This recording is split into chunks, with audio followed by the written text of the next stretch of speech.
welcome. Hello again, Blair. Oh, hi. Audience, I don't know what to tell you.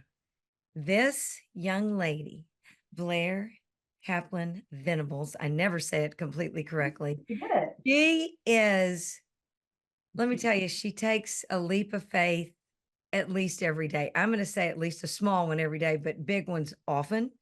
And she is basically retired from her day-to-day paying job. She is full blown into serving others and growing the resilience. It's a grief. It's helping people build their resilience muscle to deal with grief, which everyone experiences. It's a beautiful global project.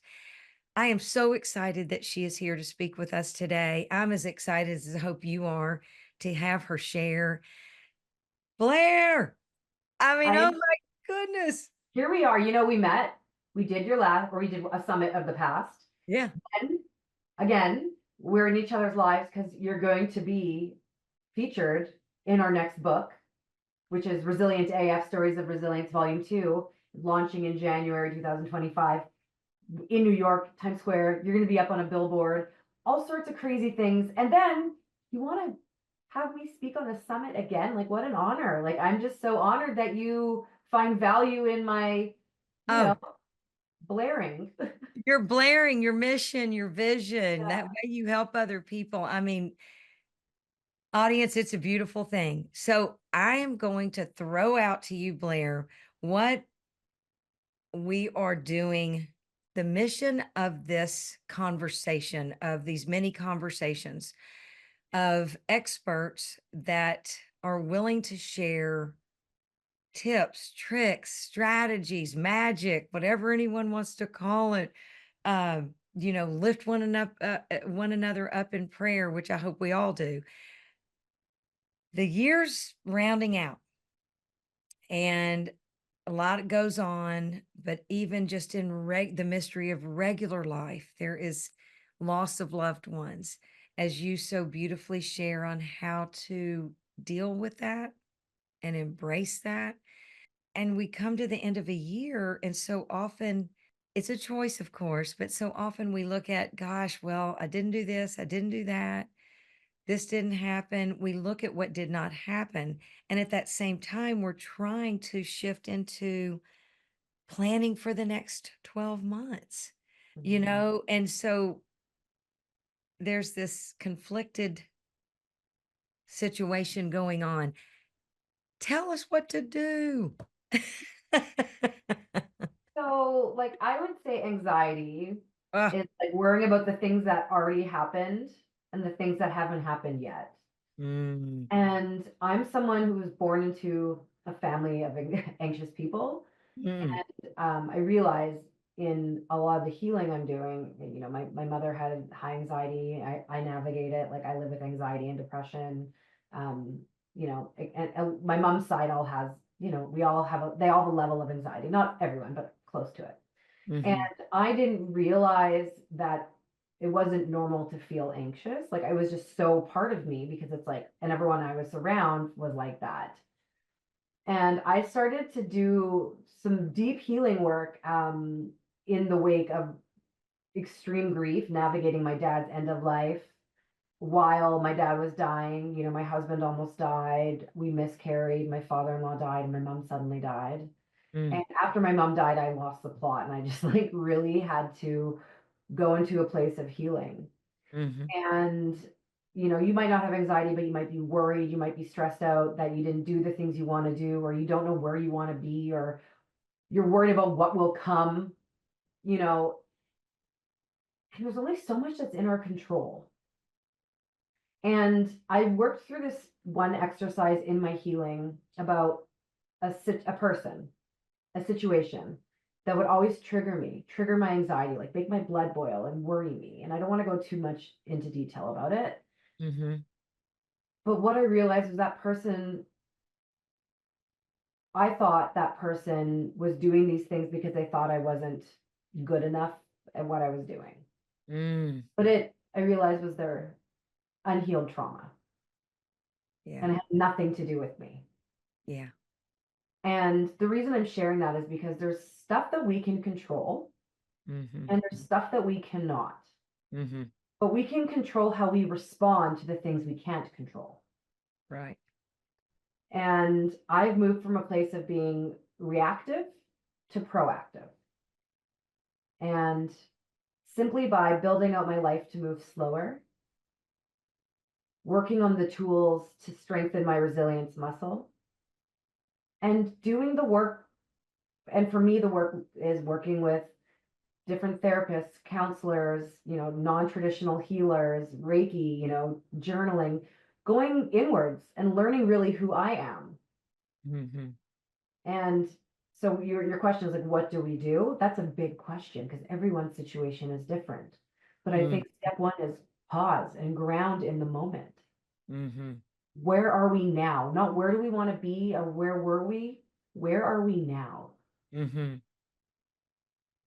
I love that so much. And my journey, and it's daily, at least once a day. And it is all about being present. And I do ask, God, grant me the serenity to accept the things I cannot change, Mm, courage to change the things I can, and the wisdom to know the difference. And that's what you're saying. yeah. Like we don't need to have all the answers and we Mm-mm. can have goals and plans, but we have to be open to them changing. Mm-hmm. And I don't think we can live in a world of what ifs. Mm. We can't live well there. No, I mean, listen, I'm a 39-year-old sober, childless, parentless bird watcher. This was not part of my like 10-year vision in I'm only 2000. giggling because of the way you say it. Yeah, well, it's just matter of fact, like, like I'm almost January 1st, I'll be 6 years sober. Congratulations. Thank you. And in high school, I was voted wildest party animal. So like, what a switch. Right. And so when my dad lived with addiction, we had a very tumultuous relationship, and I forgave him in my 20s.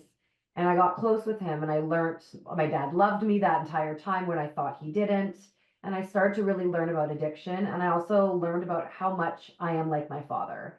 And Mm. when I learned he was terminal, I found a lot of similarities between me and my dad that were like surfacing and was like being really brought to the forefront. And I decided that I could not navigate my dad's end of life with substance. And alcohol was a bridge to bad decisions, and I am a lot like my dad. And so I cut it out. And one of the main reasons I cut out alcohol was because it was triggering my anxiety, my worrying what was going to happen, dwelling on the past, feeling like a bag of who and I was like, I don't know if I could swear, but like, so like what I could control, which was cutting out something that triggered my anxiety, was one of the best things because little did I know I'd be navigating three parents dying, a husband dying, almost dying. He didn't die, he's alive. I love him. Thank God he's alive. And a baby dying. And I didn't relapse because I was able to control that part of me. Mm. Incredible. Staying present one day at a time. I've been alcohol free only because of the answers, not right now. Literally, that's always been my statement when I made that choice to take alcohol out of my life. It's just not right now. I might start doing shots tonight. I doubt it, Yeah. but Well, that's actually what I did. Like, I wasn't like at forever. It was yeah, just like no, while navigating my dad's end of life. But then I got an apology letter from him, and I was like, I don't need to ever go down that yeah. path. I mean, Yeah. it's really, it's such a gift, and that Mhm. clarity, and it does help build the resilience muscle, right? Mm. Because you're stronger in every area. Carol, I don't know if you watched my TED Talk. So I just did a TED Talk. Yes, I did. Oh my God, I love that. That's amazing. And so, but one of the things I say, so I talk about the 5 secrets to strengthening your resilience muscle, and one of them is how you fuel your body. And one of the first things I say when I talk about that is what you put in your face holds matter. It is true. And it's true, by the way. You're awesome on stage. Okay. Okay. So, yeah, everybody, we need to make sure we have that link when this goes live. And the thing about what I was going to ask you is okay, So you've made a lot of changes. You have beautifully survived a lot. And I know that it's a carrying of the grief in a beautiful way, right? I guess is from what you have shared, it's kind of how I hear. It's just like, all these people and all this loss, it's not like it's just going to go away. It's part of who you are now. And Mhm. how you share that so beautifully is such a gift. My question is, you've let go of this other job. You're out there now. You're, on stages, and you're an author and bringing people like, you know, untreated and unleashed like I am and all of us in your world. How do you what will your plan be to round out this year and to plan for the next 12 months? How are you Yeah, doing that? yeah, I think that's really, I love that you asked this. So I didn't just quit a job. Like I built a PR agency that specialized in publicity, social media, and thought leadership. And I've retired from most of the work I do. And it wasn't like, oh, I hit this like financial milestone. I'm really good at it. The things I really love about it is coaching entrepreneurs on being thought leaders. So I kept 5% of that. If the right entrepreneur comes to me and they want me to teach them how to be a thought leader and be in Forbes and on billboards, and, I coach them.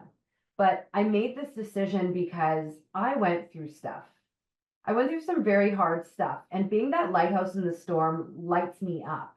Mm, And I know in my personal network, everyone's going to go through a small fraction of what I went through. And mhm, I didn't have the support I needed. mm, And what I really realized was that the tools that I'm building, and I have multiple things I do within the world of the grief and resilience space, there's something for everyone. And it's really hard to run a full-time PR business. I was basically taking on other people's brands and doing their marketing and building a global movement. And so it was scary to like undo the golden handcuffs, like really scary. And I have coaches that were like, don't do it, just do both. But guess what? I don't want to work 24/7. ah, And you know what? I have faith and I believe in I believe in what's happening. Like I am a grief and resilience coach and I have paying clients. And I have plans for 2025 that are really spectacular, that are going to help sustain the community. And I speak, I'm a paid speaker. So right. have I replaced that income? No, but will I? I'm on track to. And also, I know how much I need to live to pay off debt. Like I want to pay off debt by August 2025. Like that's when I turn 40, and I'm going to. Right. And that's like financially, that's my goal. It isn't make millions, it's make enough money to pay off my debt. I live a Right. very low cost lifestyle. Like it's not about money. I live for experiences. So you asked, how am I rounding out the year? Well, I'm currently wrapping up and putting together the book you're in. And that, it's managing 50 authors, which is like 50 clients, and then a team of people. We have a designer, a project manager, editor. While doing that, I'm building out a contest for our authors for when we do a launch. For whoever sells the most amount of books will be invited to be with Alana and my sister, at the Oscars Gifting Lounge in LA, which is a very exclusive event. So I'm building that. I'm also building our publicity and launch plan, which includes a New York brunch for our authors plus guests, and which is like a private event, and putting everyone on a billboard. So like building that creative out, it's a big job. And promoting my next two books, which is Resilient AF Skin Deep Stories. So it's people's tattoos, beautiful coffee table style book of people's tattoos and the story of resilience that goes along with the tattoo. Wow. Yeah. So if anyone out I have there, a friend, I would love she would be in it. oh my God, yes. We can talk more about that. And then Okay. Resilient AF Stories of Resilience Volume 3. So, and promoting my grief coaching. So meeting people and seeing if it's a good fit and helping people through their toughest moments. And I feel very grateful that I have the experience in building a business, building building out my business with bootstrapping, which is what I did when I was 23 and I started my business, and that I know how to do marketing and PR. And it's allowing me to grow my business in such a beautiful way. So the rest of the year is really focused on setting myself up for 2025 and 2026. And the basically like Q1 is January is all about the book launch. It's all about the book launch. We're also building a community where anyone can join. There'll be a low monthly membership fee, and there'll be scholarships available with access to mental health professionals and resources. So we're going to do a soft launch in Q1 and a hard big launch in Q2. I'm also going to be working on something else I can't exactly talk about, but it's in the grief and resilience space, helping others be trained in what I teach. Beautiful.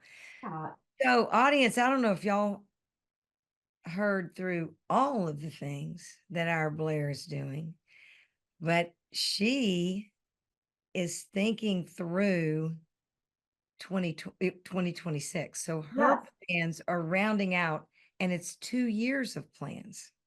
So, and I didn't actually touch on that because I got excited, but I want to get on stages, but events, they don't just say, okay, we have an event in 2 weeks. Sometimes they do, but Right. I'm looking at the events I want to speak at for 2025 and 2026, and I'm pitching myself now. And I Yes. have a bucket list of places I want to go. And some of them are for vacation, but if I can speak at an event in Bolivia, Peru, Go. I and so mean, for me, it involves a lot of planning and pitching and also putting it out to my network. And I need to know, like Bali is one of my top places I've been wanting to go for years. And I decided November is not my month. Like it's the month of our miscarriage anniversary, my father's birthday, the day my father-in-law died, the time change happens. It's dark and snowy in Canada where I am. And my husband's on the road most of the month, so it's very isolating. And so I've just decided every November I'm going to go on a solo trip, and if anyone wants to meet me, great. And it's going to be a bucket list month. And so next November, I'm going to go to Bali. And so that's planned. Like it's so spoken. so what you're sharing here is bucket list is on the calendar. Yes. Like, And do you want to live a life you want to retire from? Because three of my parents died before they retired. So what are you doing with your life?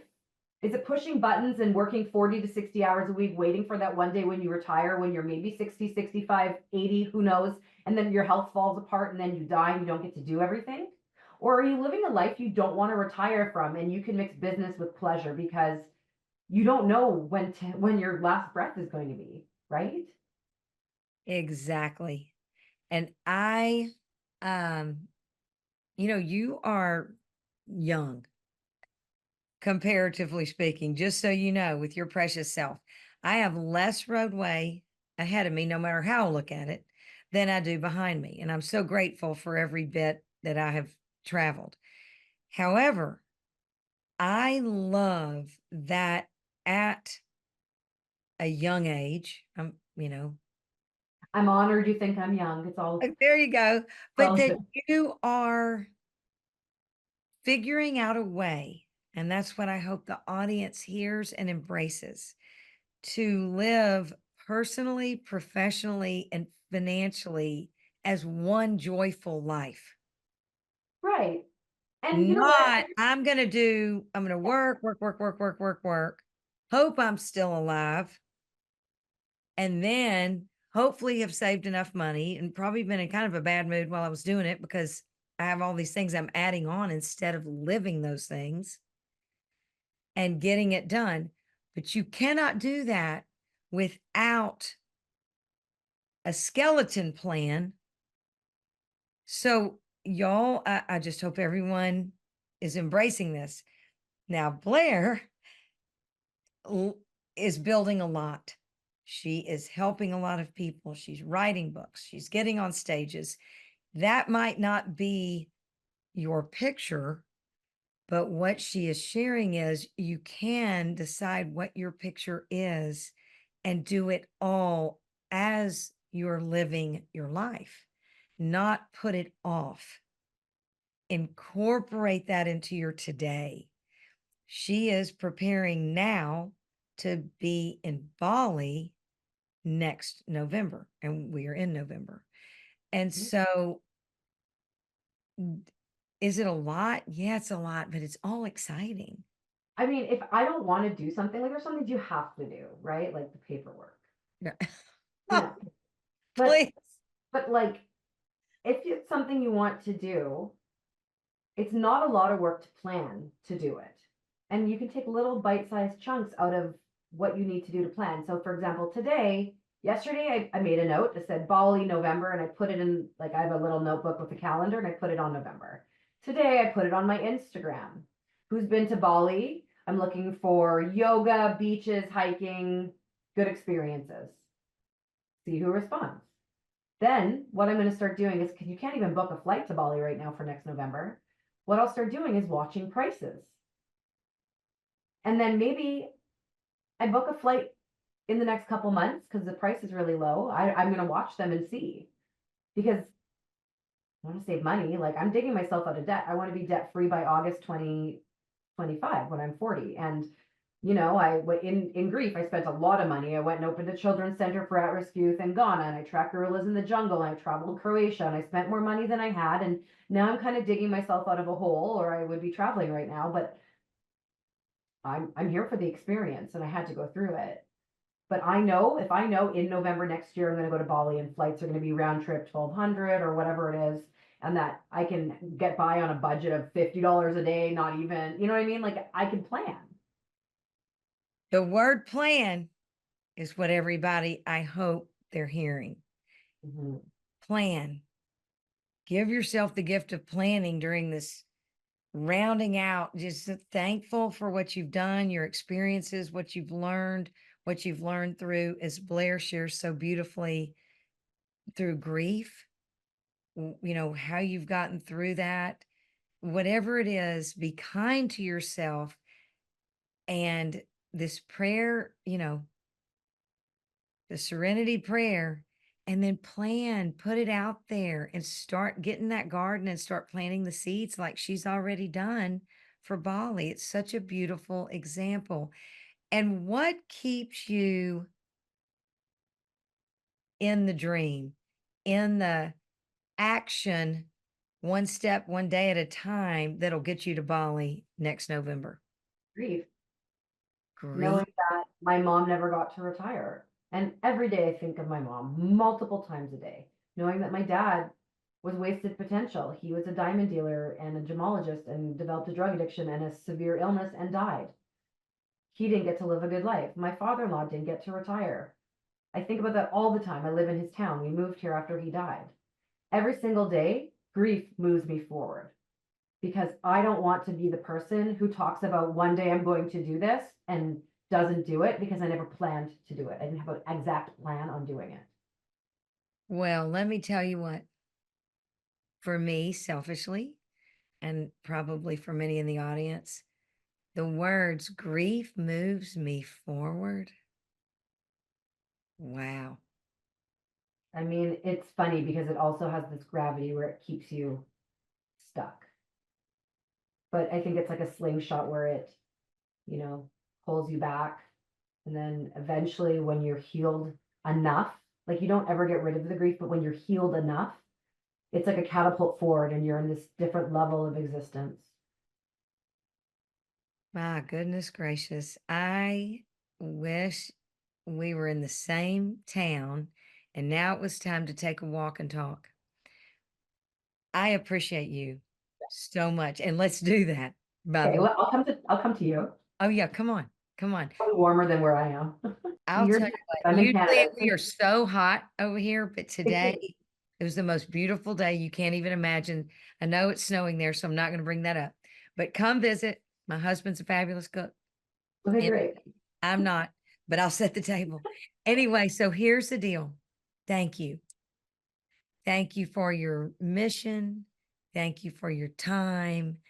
Um, there will be the links where you can follow along this precious human that helps people work through and carry and live a beautiful life, carrying a lot of grief. You can become part of the mission. Let me tell you, she's there for all of us. And I appreciate that very much. So follow along, get in touch with her. And thank you so much. I can't wait till our next conversation. Oh my God, Carol, you're amazing. Thank you for having me. And thanks to everyone who tuned in. Just remember, you're resilient. You're resilient. Okay, God bless your heart. And I can't wait to talk to you soon.